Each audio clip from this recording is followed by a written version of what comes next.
This podcast is brought to you by The Current.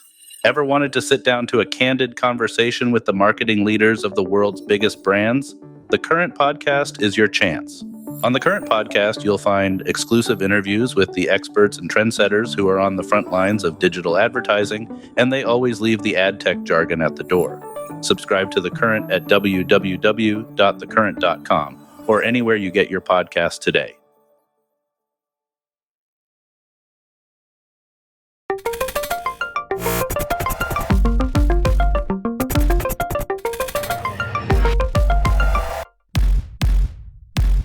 Welcome to the Marketecture Podcast. I'm Ari Paparo. We have an exciting show this week. We have Andy Goldberg, who's the president and CEO of Publishers Clearinghouse, which has been around forever. He's actually been there for 41 years. It's amazing. We have a really interesting conversation about data, direct response, how it's all evolved. I mean, Eric, are you a Publisher Clearinghouse family? Do you play the games and upload and subscribe to the magazines? No. So in preparation for this, I was poking around on their site and doing a little bit of reading. It's a fascinating business. Number one, it's a 70-year-old business. Number two, to your point, he's worked there for 40 years. So he has seen everything and how this thing has evolved over time. So, PCH has, I think, really interesting offerings and opportunities and a bunch of stuff. So not just like selling media, but like data and identity, because, people sign up for this with their real names, with their real addresses to win prizes. So he's got probably unique perspectives, not just from 40 years at the place, but also in a modern era where increasingly it seems like this stuff is moving in the direction of a company like this. So I'm looking forward to it. Yeah, exactly. A lot of interesting insights about first-party data. We also have exciting news of the week, including the Experian Audigent acquisition, another acquisition from Interpublic Group, and OpenAI considering ads. Also some gossip from London. That should be fun. So let's do some quick housekeeping. If you're not aware, Marketecture is on TikTok. We're also on Reels and on Shorts. It's not me. It's not some fat old guy dancing. That is not what you'll see if you go to that channel. We would love to see that. What are you talking about? I'm sure you would, but you will have to wait. Come at 2 a.m. at Cannes, you'll see that, but you're not going to see that on TikTok. What you will see is our newest correspondent, Caitlin O'Brien, who does a weekly refresh series on these channels. It's great. It's really kind of fun and interesting. She's really insightful, and she talks about the news of the week, just like we do here, but it's a little more interesting. So definitely check us out. TikTok, Reels, YouTube Shorts. It's the same content on all three. All right, let's go for it. Let's talk with Andy Goldberg from Publishers Clearinghouse. Let's go. All right, Andy Goldberg, thank you for joining Marketecture. Thanks, guys. Really appreciate the opportunity to be here. So, Publishers Clearinghouse, PCH, you've been there 41 years? Yes, it's actually true. But, the business has changed so much over the years that it kind of felt like I got a number of new jobs along the way. But, yeah, it's been quite a run. So what is PCH now? I mean, I probably everyone's heard of it. Everyone's probably... Ed McMahon. No, it's not Ed McMahon, is it? It's the other... No, actually, it's funny. My granddaughter told me a few years ago about a thing called the Mandela effect. Yes. And so, if the Mandela effect suggests that everybody's sure something happened when it really never did. So everybody in America is sure that Ed McMahon worked for Publishers Clearinghouse. But in fact, there were two companies. There was us, and there was American Family Publishers, which was owned by Time Inc. and some other publishers along the way. And he worked for them, but we used to advertise on TV at the very same time. And so kind of like everybody got confused and it lifted all the boats. And it was actually not a bad thing. Yeah, I've looked this up before. Eric, you look like you're shocked. Like you're just shocked. My mind is blown. It's too early for this. Yeah. But did you have giant checks? We are the guys with the giant checks and the prize patrol, which we created ourselves. And then along the way, we did use a bunch of different celebrities, in our advertising. So, yeah. So what is PCH?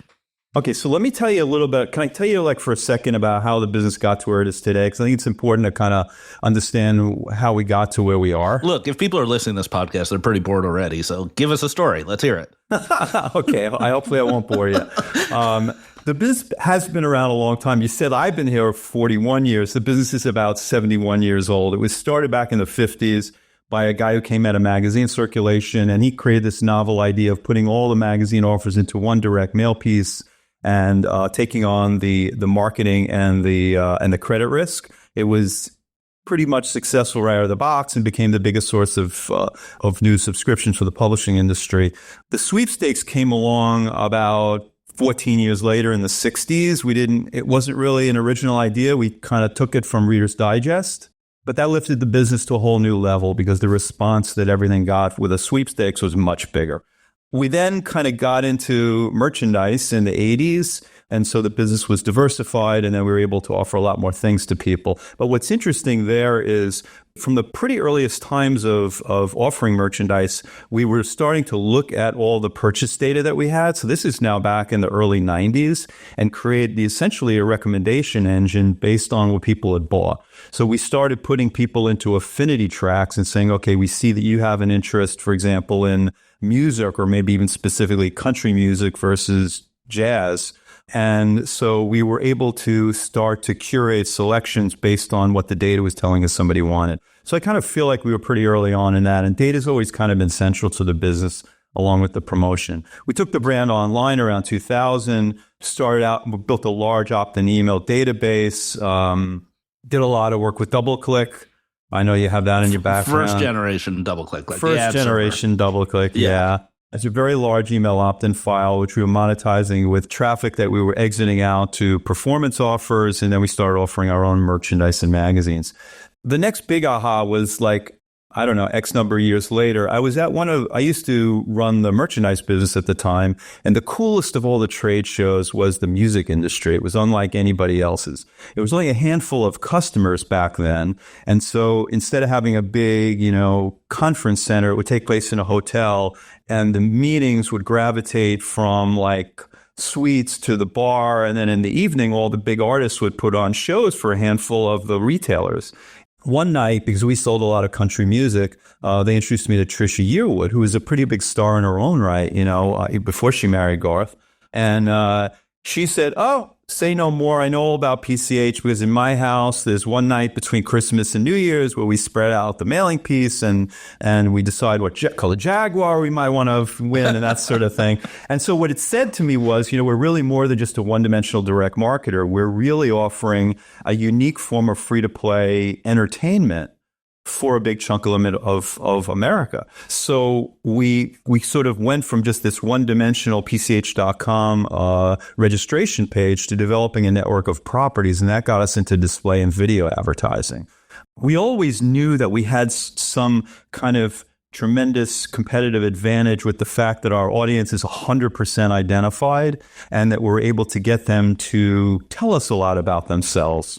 But it wasn't really until the last couple of years when all of a sudden all the talk about cookie deprecation, where we said, I think we've got actually a really interesting opportunity because we have, I think, the three ingredients that are going to be critical here. We've got a large 100% identified audience, and nobody lies and with a full postal registration to go along with email, which is very unusual. And nobody's going to lie about their address because they want to make sure the Price Patrol shows up at their house, not at their neighbor's house, right? And a lot of permission data that we're able to capture people and this amazing engagement that we have. So we said, we really have an opportunity here, I think, to play a role as first-party data becomes more critical in a cookieless environment. And so to make a long story short, we have pivoted now to a focus on data-led advertising and consumer insight solutions using this consumer platform that we have as a way to gather a tremendous amount of permission data that we can then leverage in different ways. So what are these sites that people are registering for? A new user will find us through paid or organic social media, but paid media is more than just social. And they'll come in. We have PCH.com, which is sort of like the flagship site. It's got lots of free chances to win, but it's also got a game section. It's got a quiz section, and so on. We have a free-to-play lotto site. We have two search properties. So it's a variety of ways, and then we have apps. Right. So it's a variety of ways to engage, with us. So let's step back from PCH and talk about the general data marketplace that we're in right now. What are the trends that you see in the data world with the loss of identity and the kind of downgrading of third-party data in many cases? I'd love to hear just kind of the way the wind's blowing. I think that there's we're getting, we find a tremendous amount of reception to once we are able to tell people the story about the quality of the data that we have, where it comes. Everybody wants to know where it comes from.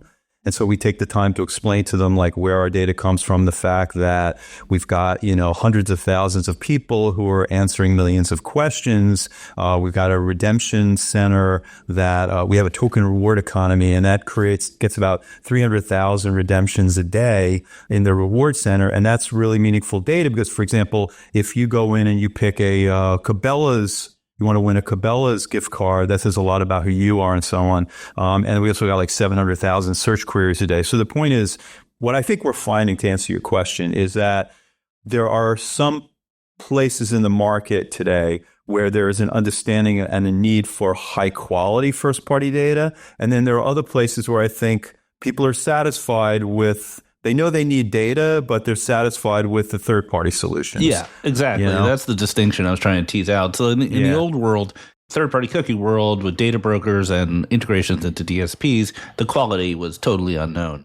So when you're talking about a high-quality first-party list of some kind, are agencies coming to you directly, or is there still brokers involved, or do they have to buy your media to get it? So our audiences data solution, for example, which has got like 3,000 different segments, it's mostly made up of our own zero and first party data. It's available on LiveRamp. And so you can find us organically through all the major DSPs and PubMatic, for example. But we're going out and we're having the meetings with the brands and the agencies to make them aware of the fact that the data's out there and explain to them why it's better. So I wish they were all coming to us, but, we're going to them. And then the other thing that's really interesting is, and what we're trying to do is we're trying to find the places where there's a real need and appreciation for high quality data, like if you're in a regulated industry and you can't screw around with, age or geography, whether it's, alcoholic beverages or gambling, let's say, then there's an immediate appreciation. Oh, this is really good. Yours isn't model data, it's actual data. So we're looking for the places where it makes sense. And the other thing that we're finding is like, because we've always had a traditional performance business, and on the performance type advertisers, like for example, in our case, social casinos, big category. These are sophisticated marketers. And what we're doing right now there is creating seed segments based on questions that our audience are answering that are specific to the needs of that market, and creating a seed segment based on all this shared answers to questions and building profiles of high quality users based on original seeds as opposed to like a probabilistic model that somebody else would have. And so, I hate to ask, what's a social casino? Oh, so social casinos are stuff like Double Down, Playtica's a big player. Okay. It's like a huge, and then there's they're playing like slots and people, poker for fun. Yeah. So people playing it for fun. The revenue's coming from in-app purchasing of currency, but the currency is just to level up and get in front of the next guy on the leaderboard. So it's not gambling. No, but it's interesting. There is a new genre that's really interesting. That's called online sweepstakes casino, and there are a few players who have emerged big. And there it's a combination of social casino play, gambling, because you can actually win a real prize, and sweepstakes is the mechanism to be able to make it all work. So there's a lot of action in this space. It's a big space with players who are spending a tremendous amount of money on user acquisition, but they need, they're always looking for new solutions. And also the MAID deprecation issue was a big problem for a lot of app developers. Right. So you ask a question like, "Hey, do you like playing craps with your friends or something?" Yeah, exactly. We asked, like, we went out and we got like in 2 weeks we got like I think 48,000 people who answered very specific questions about things like, have you been to a land-based casino? Do you play social casinos? Have you ever purchased currency in the social casino and stuff? And then you put that together and you create a seed and you go like, this is gonna blow away every other source of data overlay that you have to inform all of your ad spend. So I'm hoping we could do more of that kind of thing. And when you say a seed, it's a pretty small amount of actual users, but then they use it to look alike or otherwise. Yes, exactly. Right. So it's like, let's say somewhere between 2,000 and 5,000 people who are qualifying for the high value seed, and then you take it and you can do a lookalike model against that and then blow it out to a much larger volume. But it's based on that original pure seed as opposed to just probabilistic modeling. Yeah. What's your take on the current state of deterministic IDs? There's a lot of mystery about how UID2 is or the ramp ID are actually going to be ready for the cookie apocalypse or not. I would assume that you're licensing some of your data in that. So what's your take on the current state? We do a fair amount of work with the Trade Desk via UID2 and also with Amazon. I would say those are the two leading sources with this actual traction. I would like to see more scale than we've seen. I mean, we've seen good growth from the Trade Desk, but I don't think anybody has established themselves as a definitive answer, the winner. And then there's also clean room matching, which we're starting to see more action. Right now, we're seeing the action mostly from Amazon. They have a AWS clean room solution that's similar to Google has a product that they're called Pair. Right, Pair. And we did a tremendous amount of testing with them over the past year with Pair, but for whatever reason, I haven't seen that thing scaling as well as I'd like. So I don't think there's a clear winner yet. I think the Google shift in direction in terms of how they get to ultimately eliminating cookies has slowed things down a bit, taking a little bit of the urgency out. But I don't think it's going to change the ultimate reality. So when you say Pair, that's about allowing advertisers to use your IDs on your website. Yeah. So, in those cases, they're both matching from their database to ours via the clean room. Yeah. And Amazon is the same use case. You're talking about advertisers. Right. Okay. That makes sense. Yeah. By the way, we're doing some other cool thing with the seed segment with Amazon. So, for example, for Halloween, we asked our users 2 questions that Amazon wanted to know that they thought would define a high-value Halloween buyer. And the 2 questions we asked were, do you dress up for Halloween?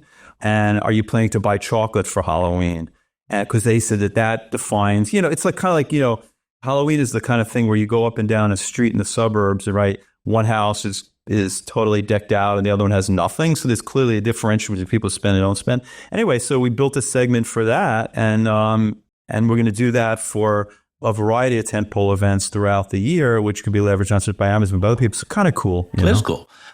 So just stepping back, direct response and some of these things like free lottos, et cetera, has often a bad reputation. I remember during the .com boom, there literally was a company called Free Lotto, which was not the best company. I know them. Yeah. There was a guy named Kevin something or other. Yeah. My friend Ben Sates used to work there. So call out to Ben Sates, who I think listens to this podcast. So, actually, a funny story about Free Lotto. Yeah, hit me. Since he worked there. So I went one time, I forgot Kevin's last name, the guy who owned Free Lotto. So somebody said, you got to go talk to him. So I went to his office somewhere in Midtown, and I had never seen this before. So they were all like chain smokers. Yeah, I remember this. They had a giant I don't know how he got anybody to work in there. Yes, and he had like all these like air filter removers, but like giant commercial sized removers. And I walked in there and I'm looking like, how do any of you people work here? This is like crazy. I never saw it. Anyway. That's my one memory of Free Lotto when I went to their office and they were all smoking.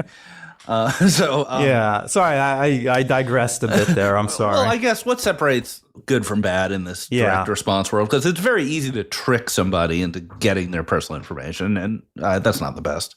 No, that's definitely not the best. So you got if you're not clear and transparent about what you're doing, you're ultimately going to get tripped up, and it's not going to be sustainable. But I think it all comes down at the end of the day is like, is it wanted or is it unwanted, and then what's the quality of the response or the engagement that you're getting. Yeah. It's interesting. You talk about the .com stuff and the Free Lotto. If I think back, a lot of the media buying practices back then that were employed were to, kind of almost avoid things that we're talking about today, right? So I remember distinctly, like, in insertion orders, having, no incentivized traffic, no like sweepstakes, right? Because, brands were trying to, again, this was back in the days where it was all DR, where brands were trying to guard against, just traffic that wasn't necessarily what they wanted, or people just clicking on ads because they got something free. Funny enough, maybe this was well timed with the pod intentionally. Yesterday, Rowie Franco, your CPO, actually a good friend of mine, wrote an interesting article about the value of incentivized traffic. So, do you today in sales situations, when your sellers are out there in the market, do you get pushback with just the nature of the traffic, the nature of the experience? Or has everything, kind of evolved to the extent that, people just accept that this is, the business model and there's positives to it? So it is an issue. It is a source of frustration. It's interesting because when you talk to somebody about obtaining first-party data, they kind of intuitively understand that you have to offer some value in exchange for somebody giving you an email, a postal address, or telling you about an article, themselves. right? Access an article for free. Right. You get 15% off your first order if you give me your email address. Yeah, brands do it. Yep. You get, free stuff, or we'll give you a chance to win. And there's a tremendous number of sweepstakes that brands run as part of an effort, let's say, to build their first-party database. Where we encounter the challenge is, let's say, on the platform where we're selling, display and video. And honestly, I would say, to be very honest with you, it's not so much the brand or the agency, it's Double Verify. So we have an issue with Double Verify, where they have classified us as incentivized. IAS has no problem with us. They recognize that we are providing entertainment. But in that case, it requires the brand to then have to go in and do a workaround and white label us. I would say, yeah, it's a source of frustration. But again, when it comes to building data, everybody intuitively understands you got to give them something in return, or they're not going to do it. Yeah, that makes sense. And just by the way, we're even talking to publishers, because publishers have this issue of most publishers have most of their audiences unidentified. And so there is an effort on the part of a lot of them to try and identify their audience. And they recognize that running a sweepstakes on their platform is probably the most effective way to get people to identify themselves. Right. There's a big difference between giving something away for identity versus, paying people to visit a website, which was some of the worst abuses during the .com era. Yes. Right. Yeah. And that's why whenever some bonehead comes up with the idea of paying people for their data or paying people for their traffic, it's like, no, that's not going to work. No one wants that. Right. That's my mantra. Yeah. And for the record, just prior to this, I did a search. The IAB T's and C's do not prohibit incentivized traffic. It's, a buyer decision, or I guess a provider decision. I mean, we never viewed ourselves as incentivized traffic. We always felt like people coming to us, they're initially coming to us for that chance to win, but it's a source of entertainment. I remember once years ago, we were in a focus group, and this is a guy, very, young-looking guy, plays golf every day, but he said, I just cut back the number of hours I'm working, and I've got to figure out what to do with my time. I now have 4 hours a day free, and I'm happy to say that PCH represents I filled an hour of my dance card with PCH because I love you guys. It's a fun form of entertainment. That is very cool. All right, let's call it there. I'm looking forward to seeing Andy and friends at my doorstep with a giant check, but not Mr. McMahon, who passed away anyway. Let's take a break. We'll come back with the news of the week. All right, and we're back. So we've got a bunch of things on the docket. More ad tech M&A, some rumors about OpenAI. Will they or won't they enter into the advertising game? More rolling thunder from MediaOcean, and a couple of rumors.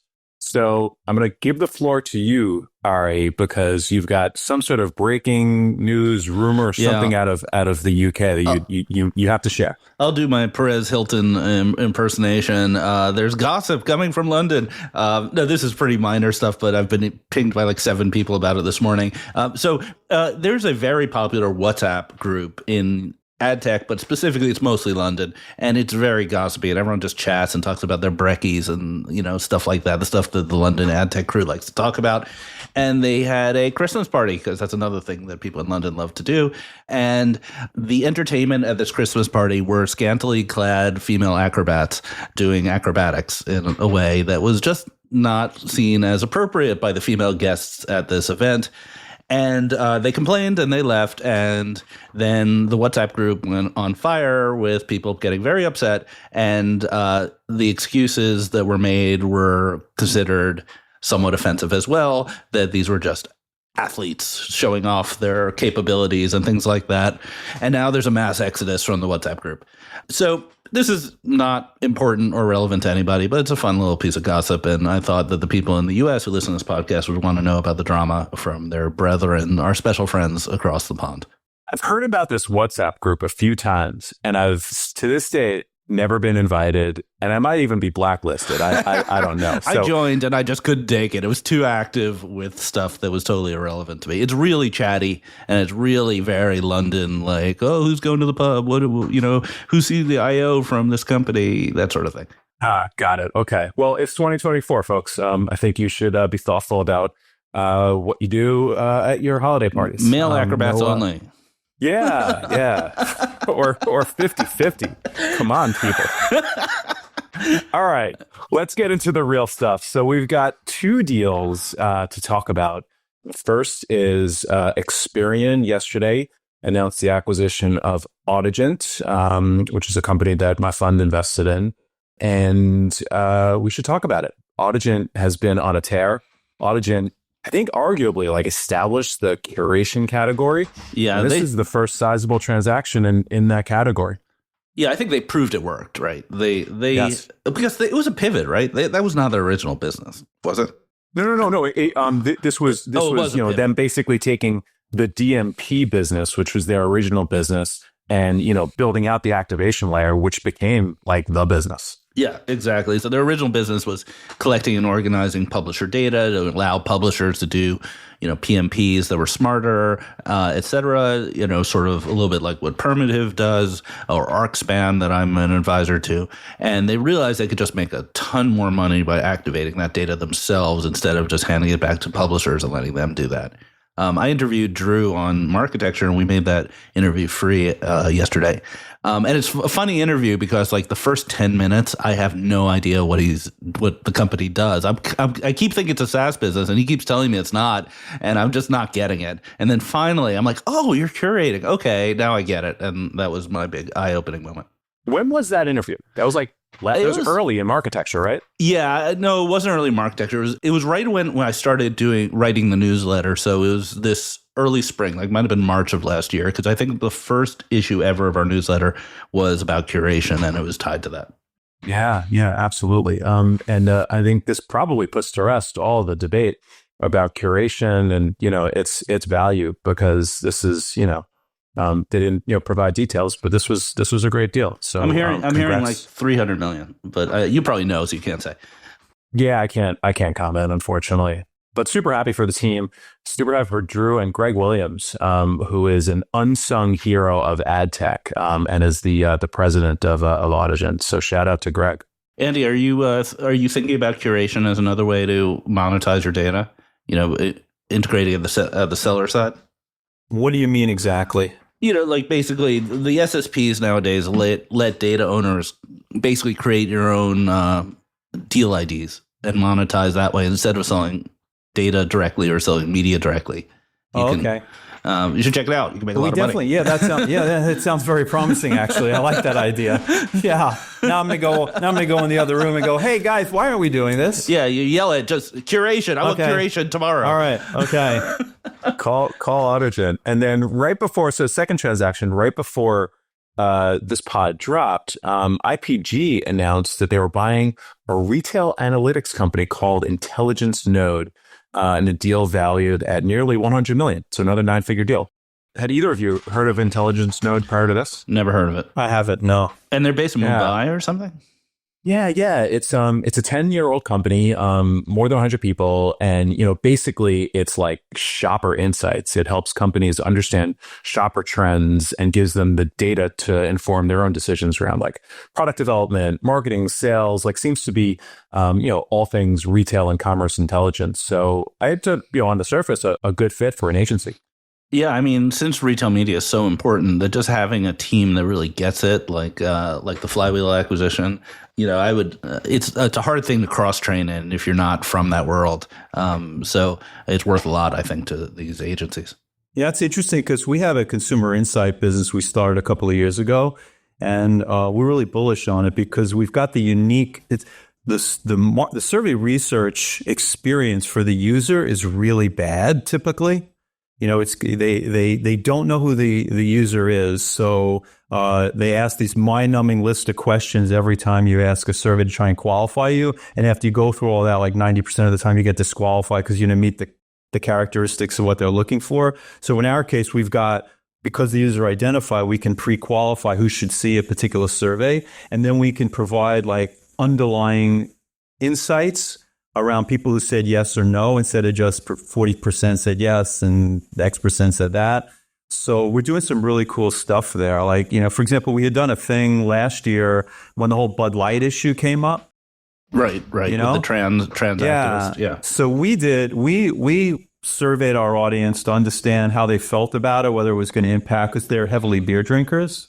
And your audience is heavily beer drinkers? Yeah, they are. They over-index in beer. And so we not only did we find out what percent were concerned or not concerned, but we were able to determine, for example, that women were more likely to be forgiving of the brand than men. And so what it said to me was, well, if I was InBev, I would have, instead of investing, let's say, in UFC, I might have invested more in like country music. And trying to get the audience back faster that way. So it's interesting. I'm really fascinated by that whole. It's a huge industry. The whole research industry is huge. It's like $60 billion a year or something in the U.S., and it's predicated on a really bad user experience that also has about a 30% fraud rate typically, because it's dependent on cash rewards and stuff, and ours is not. So I find any movement in that space really interesting. There's a little bit of a side note, but in my brief time at Nielsen, there was a product that Nielsen offered that they didn't brand Nielsen. It was called like tvrewards.com. Yes. It was a website. I do remember it. And people didn't realize that Nielsen owned it. They bought it for like a large amount of money, because what the questions were, they would ask you questions like normal questions, like what did you watch on TV last night? And then they would ask you something about the plot of the show. And the plot question would be whatever happened in the show right before the commercial break, so that they could say to Gillette, 80% of the people who watched Magnum PI last night were paying attention at the time your commercial ran. But they never said it was Nielsen. They never said why they were doing it. It was like, win prizes if you paid attention. Yeah, no, to I do prime time remember last it. night. Yeah. It's interesting now. There's a whole new world of media attribution, and we're sort of like heavily involved in that, because that requires you to have an identified audience and able to match against, let's say, an impression that the trade desk served. So if you're Ford, you're looking for someone who saw the impression and they have to match it. So I think that's really interesting also to see how that whole space is evolving. Yeah, absolutely. All right, this is good stuff. So OpenAI, will they or won't they? Let me set the stage. So Financial Times earlier this week came out with an article that, said OpenAI is exploring advertising as it steps up revenue drive. So the journalist basically pieced together some things to put forth this narrative that OpenAI is exploring advertising. This came from an interview with their CFO, said that they're open to it. It came from recent hires. So Kevin Wheel, who was former head of product for both X and Instagram, strong ad product leader. He's now head of product there. There's a person that was VP of search ads at Google who is now there. So, they're making moves. And then just if you take a step back on the business, it's a business that's valued at $150 billion, and it makes about $4 billion on licensing and subscriptions. And it loses burns about $5 billion a year, right? So it's a business that, needs probably a new revenue model, and what better revenue model than advertising? So everybody got super fired up. Ads are coming to OpenAI. It's just a matter of like what they look like, when, and how big is this sucker going to be, right? Because it's going to be probably a billion user company before too long. But no, then the next day or even later on that day, search engine land smacks this thing down and says OpenAI has no immediate plans for ChatGPT advertising. And again, similar with FT, they have no idea. They're pointing to a bunch of comments that are quite humorous, and we should put the link in the newsletter, Ari, about ads that Sam Altman has said. And they're actually quite humorous. He has a way with words sometimes. If you saw the videos from the DealBook interview with him talking about Musk and everything like that, he's just kind of a funny guy. So I'll pull two. Number one, quote, "I kind of hate ads just as an aesthetic choice," end quote. Quote, "I'm not saying OpenAI would never consider ads, but I don't like them in general, and I think that ads plus AI is sort of uniquely unsettling to me," end quote. So this has been quite humorous to watch and see people get whipsawed. But I guess from your guys' perspective, I don't want to lead the witness, but is there any chance that OpenAI does not roll out an ad business over the course of the next 12, 18 months? I'm not going to answer that question. I'll just say what I'm observing is that OpenAI's product development process seems pretty chaotic. They've in a very short time they've been a commercial entity. They've kind of launched products and pulled them back. They've switched around things. I think that they're making a lot of money on licenses, but the free alternatives are just as good. So I think they may have some concerns about their business model. So I would say it's a pretty chaotic situation, and I wouldn't deign to predict what's going to happen. It sounds pretty analogous, though, doesn't it, to like other places where the founder initially said, "No way, we're going to bring in advertising," and then they ultimately realized that the market is so much bigger if you provide an ad-supported option versus a subscription option. It seems fairly inevitable to me too. You mean literally every company that's ever existed? Right, exactly, yeah. I mean, the only positive thing I've ever heard any of the big tech people say about advertising is like, I guess like Sergey Brin once said, advertising is a form of information. That was like as close as anyone's ever come to. Like, that's saying pretty good. Positive. Yeah, right. But there's more than enough evidence that Zuck and Larry and Sergey and all these people really didn't care for advertising very much. Right, but then look what happened. Yeah, right. Yeah. Now they're in Maui on their estates, exactly, going like, right. Maybe it's not so bad. Yeah, right, exactly. I've said this before: unless you are Saudi Aramco, you do not become $1 trillion business today without, some sort of connection to advertising. They all have that in common. So I think it's just a matter of when and not if, but that's my perspective. Yeah, I mean, I think the quote from the CEO of Microsoft in his congressional hearing was that it turns out advertising is the biggest software business. And for Microsoft, which is, you might think of it as the largest software business in the world, to admit that is quite saying something. Yep. Gotta love it. All right, cool. Let's move on. Second week in a row, we're going to talk about MediaOcean. So MediaOcean launched a certified service partner program with some agencies, specifically IPG, Omnicom, and WPP. Why is this interesting? It's interesting from maybe three perspectives. Number one, Rolling Thunder, they acquired Innovid. This is another big announcement, so love that. Shout out to Aaron. Number two, along with this program, all three agencies invested in the business. So I've heard you say before, not a bad thing for your customers to be investors in the business, but it's not just one, it's three, hopefully to avoid some of that, kind of risk that comes with, going all in on one.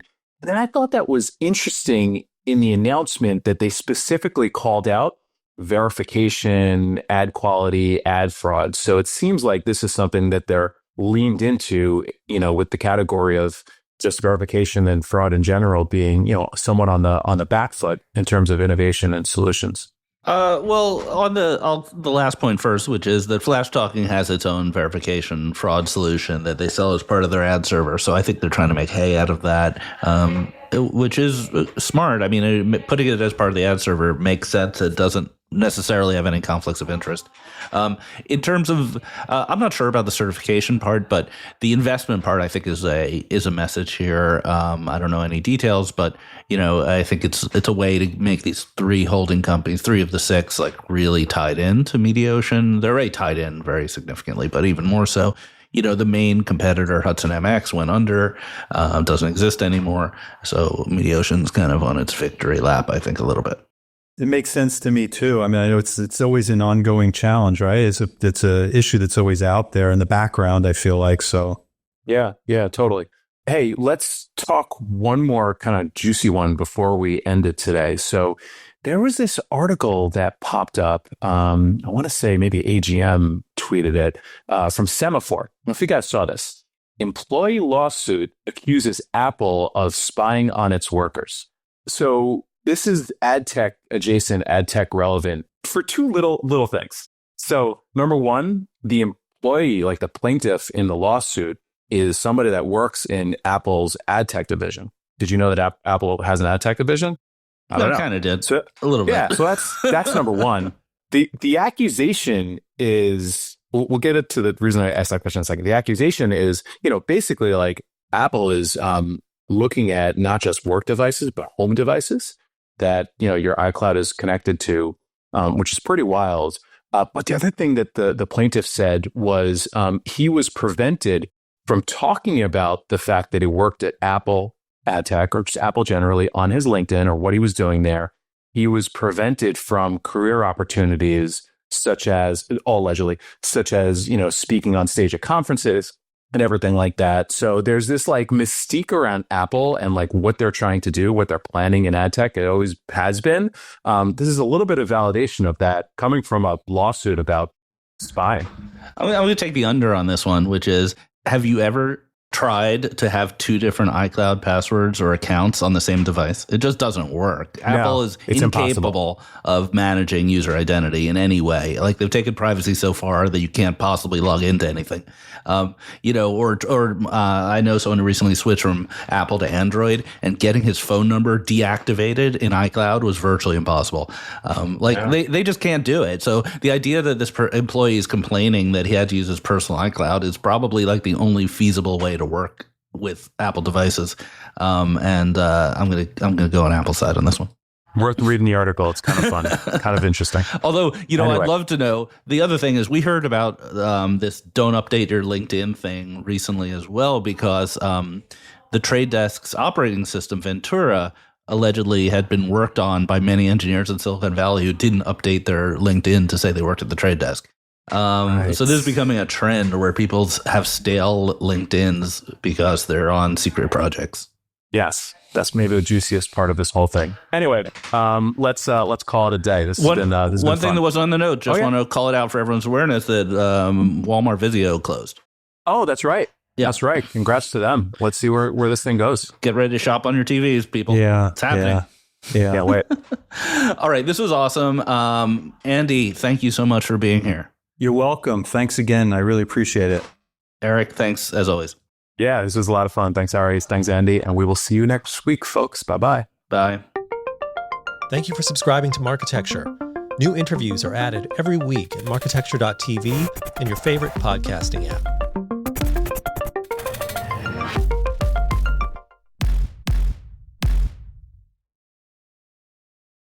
Thank you for listening to the Marketecture Podcast. New episodes come out every Friday, and an insightful vendor interview is published each Monday. You can subscribe to our library of hundreds of executive interviews at marketecture.tv. You can also sign up for free for our weekly newsletter with my original strategic insights on the week's news at news.marketecture.tv. And if you're feeling social, we operate a vibrant Slack community that you can apply to join at adtechgod.com.